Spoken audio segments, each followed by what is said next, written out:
WTF. Seriously?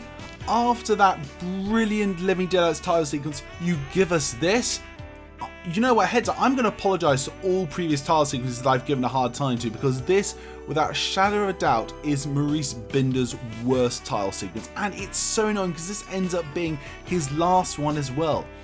I mean, this is meant to be the most darkest, the most brutal Bond film to date, and none of that tone and direction is shown here.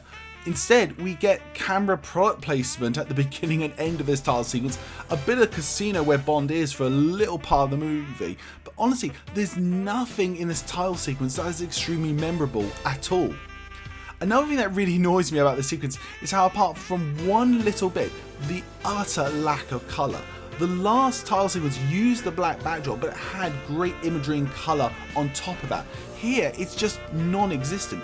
It's really insulting to what has come before it in the title sequence pantheon. I just feel like the creativity and the imagination of the Bond title sequence here is just completely gone. Let's talk about Gladys Knight's song here.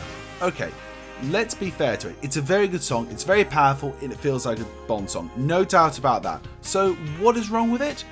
This should have been a sort of Duran Duran, Paul McCartney Live and Let Die song here. Instead we get this ballad and it's just not gelling with the movie.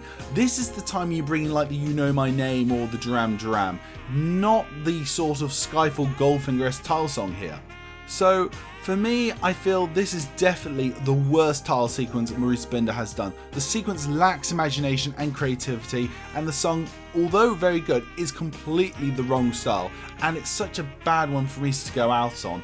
Let me just finish up here by also saying, looking at Maurice Binder's work, his contribution to the Bond franchise is second to none. He really crafted a lot of the iconography and the imagination when it comes to what we think about when it comes to James Bond, and he was a pure genius, and his work basically showed. Yes, there were good days in the office, yes, there were bad days. Maurice Binder, without a shadow of a doubt, was so important to the franchise, and we Bond fans owe him a lot of debt. All I can say is, Maurice, thank you so much for your amazing work. All it takes now is for Daniel Kleinman to take over, and boy, doesn't he.